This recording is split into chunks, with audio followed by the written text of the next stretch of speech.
menjelaskan tentang kation golongan 4. Kation golongan 4 tidak bereaksi dengan asam klorida, hidrogen sulfida, maupun amonium sulfida, tetapi dengan amonium karbonat akan membentuk endapan putih. Endapan-endapan yang terbentuk dengan amonium karbonat adalah barium karbonat, strontium karbonat, dan kalsium karbonat. Uji ini harus dijalankan dalam larutan netral atau basah. Golongan 4 adalah golongan alkali tanah yang bersifat hampir serupa satu dengan yang lain dalam larutan air. Barium dan kalsium dipisahkan dari sisa golongan oleh presipitasi dengan karbonat dalam kondisi yang sedikit mendasar. Kation golongan 4 memiliki lebih sedikit sifat kimia yang berbeda dari kation golongan lain. Jadi, identifikasi mereka juga tergantung pada perilaku fisik seperti tes nyala. Saat terkena nyala api, elemen-elemen tersebut memancarkan cahaya dengan warna yang khas. Sebagai bagian dari analisis, uji nyala sampel yang diketahui dari kation kelompok 4 diperlukan untuk menjadi terbiasa dengan warna karakteristik yang dipancarkan oleh masing-masing. Selanjutnya yaitu unsur-unsur kation golongan 4, yaitu ada 3. Pertama, barium. Barium adalah logam putih perak, dapat ditempa dan liat, yang stabil dalam udara kering. Barium bereaksi dengan air dalam udara yang lembab, membentuk oksida atau hidroksida. Barium melebur pada 710 derajat Celcius. Logam ini bereaksi dengan air pada suhu ruang, membentuk barium hidroksida dan hidrogen. Reaksinya yaitu barium tambah 2H2O menghasilkan BaOH2 tambah H2. Asam encer melarutkan barium dengan mudah mengeluarkan hidrogen. Reaksinya yaitu Ba tambah 2HCl, BaCl2 tambah H2. Strontium.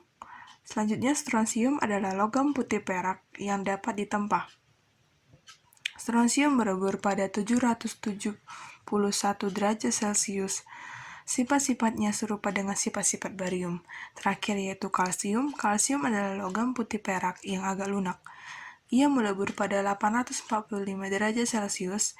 Ia dapat bereaksi dengan oksigen membentuk kalsium oksida. Reaksinya yaitu 2Ca tambah O2 2CaO menghasilkan 2CaO. Kalsium membentuk kation Ca2 positif dalam larutan berair. Garam-garamnya biasanya berupa bubuk putih dan membentuk larutan yang tak berwarna, kecuali bila anionnya berwarna.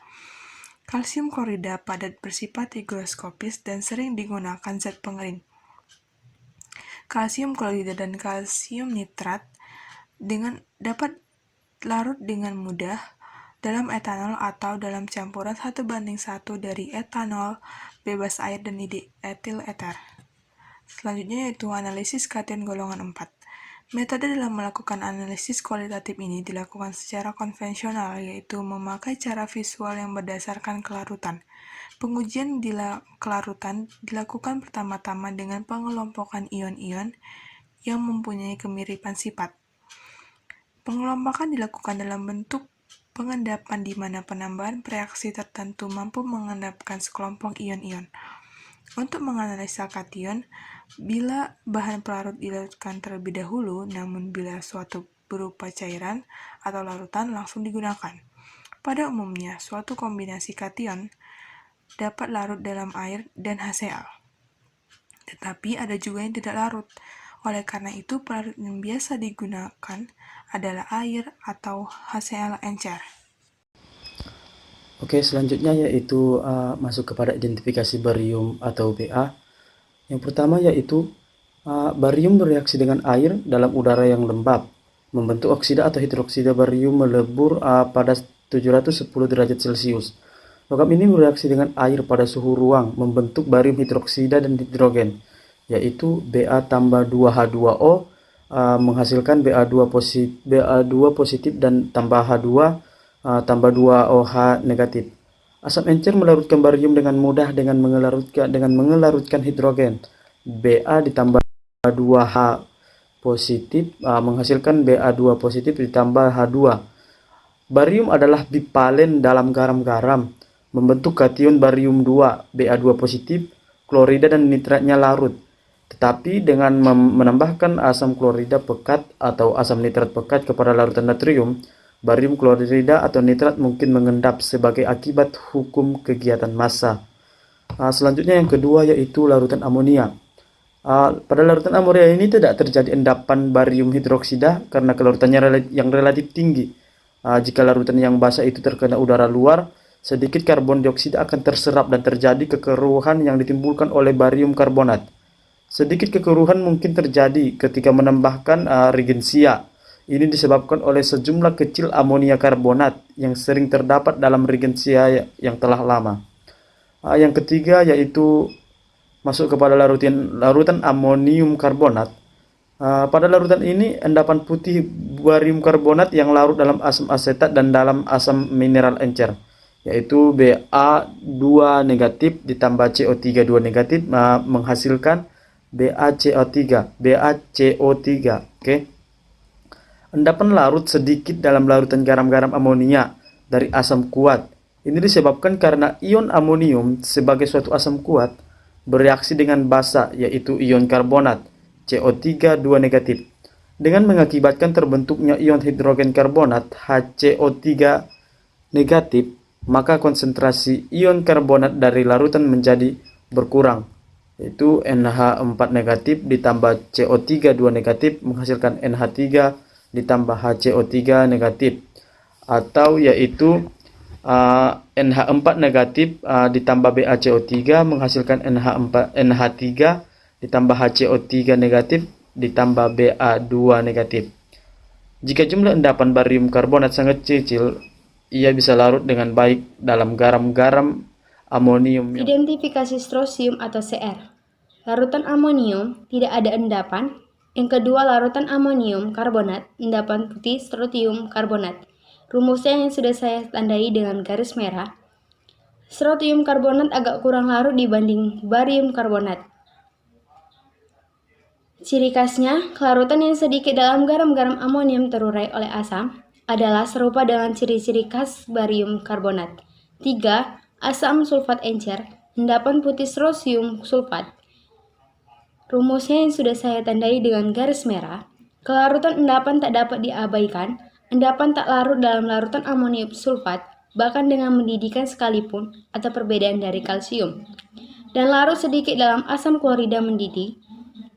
Ia hampir sempurna diubah menjadi karbonat yang bersangkutan dengan mendidihkan larutan karbonat pekat. Rumusnya yang sudah saya tandai dengan garis merah. Strosium karbonat kurang larut dibanding strotium sulfat. Larutan 5,9 mg, SrCO3, L-1, Ks sama dengan 1,6 dikali 10-9 pada suhu ruang. Setelah menyaring larutan, endapan dapat dilakukan dalam asam klorida. Jadi ion-ion strotium dapat dipindahkan. Identifikasi kalsium atau Ca. 1. Larutan amonia tidak memiliki endapan karena kalsium hidroksida larut cukup banyak. Kedua, larutan amonia karbonat, endapan amol putih kalsium karbonat, yaitu Ca2 positif tambah Ca3 2- menghasilkan CaCO3. Dengan mendidihkan, endapan menjadi berbentuk kristal. Endapan larut dalam air mengandung asam karbonat berlebihan, misalnya air soda yang baru dibuat. Karena pembentukan kalsium hidrogen yang karbonat yang larut, maka CaCO3 ditambah H2O tambah CO2 menghasilkan Ca2 positif tambah 2HCO-3.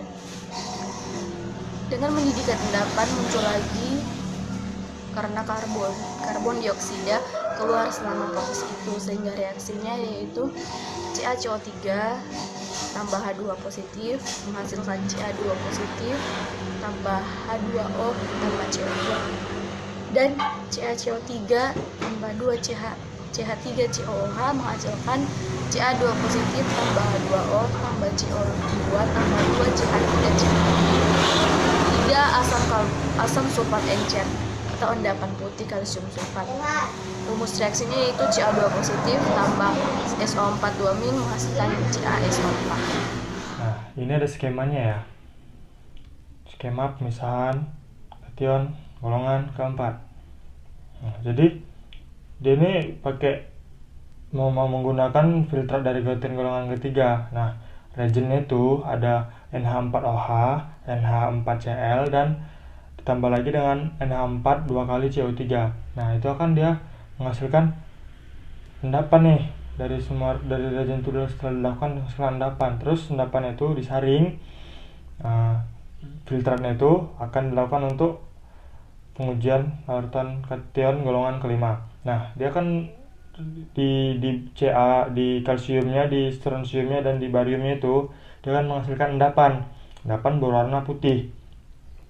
Nah, setelah endapan itu dilakukan lagi pemisahan. Terus barium mengendap, endapannya warna kuning, jadi BaCrO4. Nah, terus disaring gitu ya. Pokoknya endapan itu diselesaikan lah, dilakukan uji nyala dulu. Terus dia terjadilah api warna hijau, itu positif kalau itu terkandung barium. Nah, ini filtratnya tadi dilakukan untuk pengujian SrO3. Nah, dia terbentuk endapan putih gitu. Nah, itu ada larutan A-nya. Dia akan jadi larutan A gitu, udah disaring gitu, udah diapain semua, udah dididihkan, udah dicuci lah, udah ditambah lagi dengan CH3COOH. Terus itu dari larutan A tadi. Nah, sekarang ini untuk larutan A dilakukan perlakuan dengan 2 ml anolamina, terus tambah lagi dengan 2 ml NH42SO4 yang jenuh, yang itu dibiarkan dulu selama 5 menit, terus disaring. Nah, dia akan menjadi ini nih, dari nambah reagen tadi dia akan jadi SrSO4. Terus saring tadi, tujuan itu ambil filtratnya, jadilah ini filtratnya.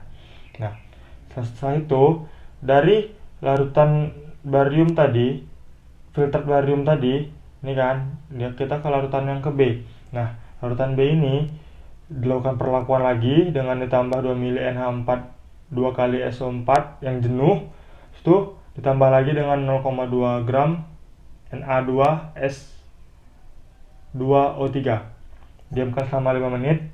Dia akan terjadi endapan untuk SrSO4. Nah, untuk SrSO4 ini ditambahkan lagi dengan 3 tetes HCl, terus lakukan uji nyala. Uji nyalanya itu dia akan menjadi warna merah keunguan. Ketika api warna merah keunguan, positif, Sr2 positif. Nah, filtratnya tadi mungkin itu masih diduga-duga itu mengandung Ca2 positif, kalsium lah gitu kan. Terus tambah NH42C2O4, tambah lagi dengan CH3COOH, dan dia akan terjadi endapan warna putih gitu. Jadi endapan warna putih kalsiumnya. Kalsium kan memang warna putih. Terus itu dilakukan dengan uji nyala, dan itu warna api akan jadi merah bata, dan itu akan positif itu kalsium. Oke. Terima kasih atas segala partisipasinya, dan terima kasih yang sudah nonton. Saya harap semua mengerti, bisa dilihat lebih jelas lagi di PowerPoint kita. Akhir kata saya ucapkan terima kasih, selamat pagi.